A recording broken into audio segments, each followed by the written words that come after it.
was a point in time where hackers was holding crazy pictures of Iggy Azalea for ransom. I'm talking about they was threatening her publicly, just like what they did to Trippie Redd. So December 2022 came around, and one of the biggest leaks in recent times happened. I'm talking about it was like every single Atlanta rapper got their music leaked. Young Nudy, for example, had hundreds of songs leaked. Bro, I don't even play no weird like that, bro. So I'm gonna say this time, bro.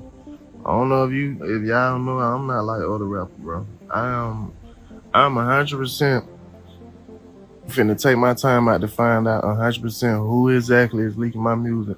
And I'm 100% gonna pull up at whatever studio it is, and I'm 100% gonna beat your ass on my mama. It was so crazy. So many artists from just everywhere was just getting their music leaked. Trippie had an album dropping right around this time. Major music. And so he thinking, damn, they got their music leaked. But luckily, they ain't hit me until they did. They came at Trippie worse than they came for anybody else. They was holding his album for $1 million. They said if he ain't paid, they was dropping the whole project, features and everything. But it was another problem on top of this one. The album wasn't done, so Trippie had to make a crazy decision. Either drop this unfinished tape or pay people millions of dollars for my album. He said, if I don't drop it now, then it's gonna be out there and they gonna hear it regardless.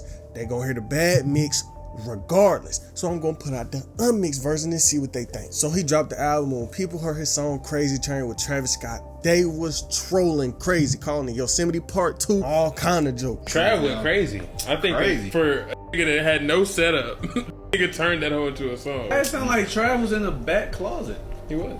Not gonna lie, it's not mixed correctly, bro. It's not mixed. It's not mixed at all. I think it's an error. It's not Trippie or Travis' fault. I mean, the memes was getting so crazy, he even came out giving a statement on it. The Travis Scott song, I had it, but I didn't have the session. So that's what Travis sent me. I didn't mix it. My engineer didn't mix it. I had to run with it because if I didn't, the whole project was gonna release and it would have been a whole big thing. I'm gonna fix everything. I worked through everything. God got the last laugh. The devil gonna throw so much at you, but you can't let it bother you. You just gotta take the bruises. You'll heal eventually. It's been a big thing. They've been hacking and leaking my stuff like crazy. At least my last 2-3 albums. I don't know how they do it. My album Pegasus, it probably leaked 2 months before it dropped, and it still did well. And the whole Pegasus situation he was talking about was nearly as bad as this one. He had that album dropping in like October 2020, right? But leakers dropped the whole tape in like July, August. So his entire album was out months before it even came out. And with Trippie, it's really like every single time he come to drop, it always leaked. Every time. Even his singles leaked. Remember Mr. Rage? I remember it leaked like a week before it was supposed to drop. People was fiending for that Cardi feature. And the hackers even got to his baby mama, Iggy Azalea. So almost 10 years ago, back in 2014, Iggy was beefing with one of, if not the most evil woman in the music industry, Azalea Banks. And in the middle of their beef, some tweets came out of Iggy back before she was famous, and she was being racist, homophobic, all that. And people was feeling like she was appropriating black culture. So this made their beef even crazier. I'm talking about they arguing 24/7 on Twitter, but something else happened in the middle of their beef. Eric Garner ended up passing away, and Azalea Banks threw some shots at Iggy. Black culture cool, but black issues sure aren't, huh? If you down to ride with us, you gotta ride all the way. And Iggy responded back saying, there's more to sparking the change than trolling on social media. World issues shouldn't be used as a poor excuse to promote fan battles. Make sure you do something to let your government know how you feel when something adjusts, not just your followers on Twitter.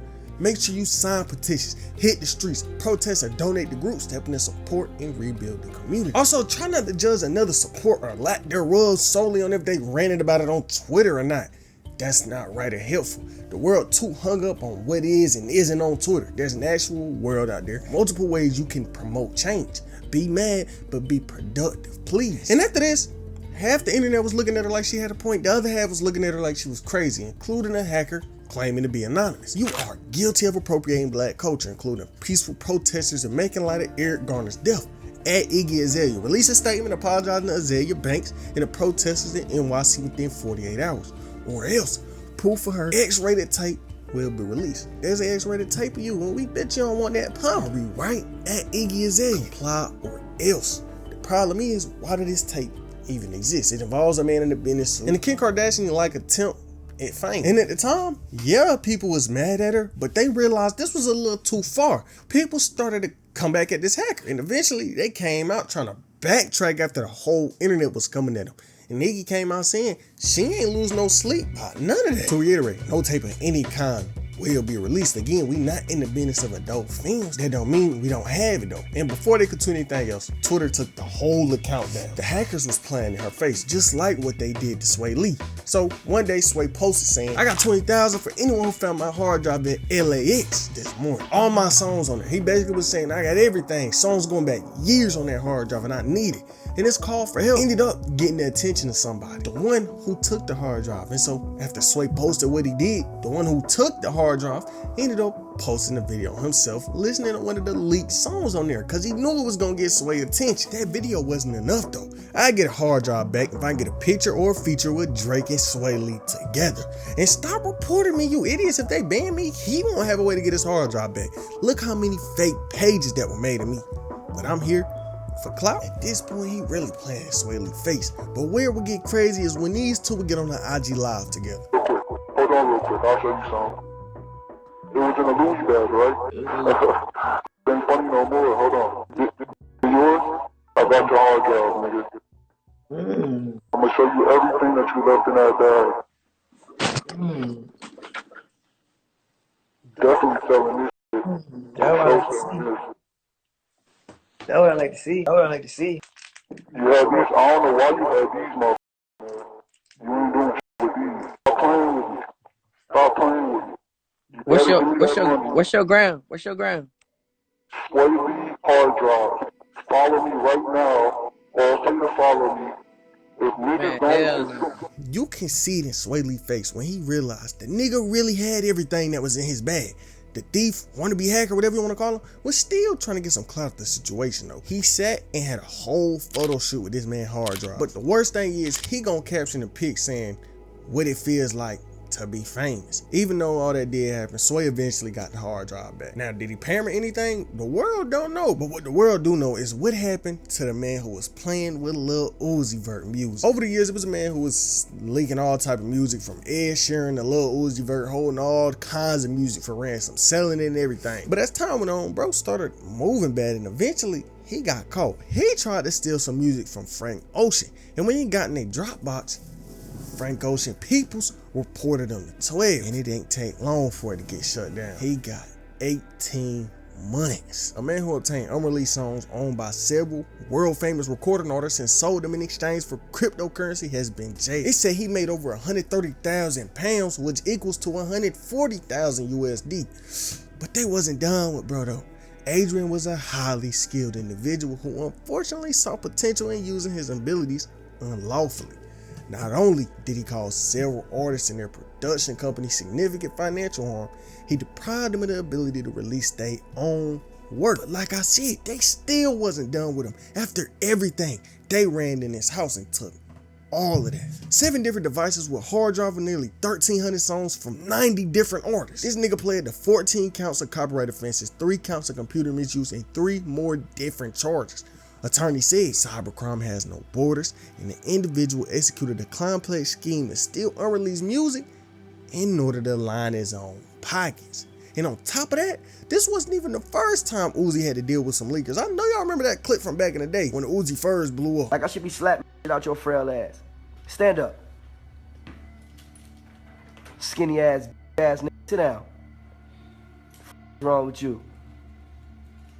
Hacking on my shit, motherfucker. Leaking my music, nigga. That's my goddamn job. Goddamn up relationship with goddamn other motherfuckers that I with, old bitch ass nigga. Even though that hacker situation ended bad, this next one kind of ended with a happy ending. Back in 2014, Lupe Fiasco was just trying to drop music. He had an album ready, but the label wasn't letting him drop. They was forcing him to drop a pop single in order to give him a release date for his album. But he ain't like this, so he took to the media like many other rappers do when they facing label problems. He was just begging to be able to drop. So everybody just please let him drop, let him drop, let him drop. But it was one group in particular that had to take it into their own hands. Anonymous.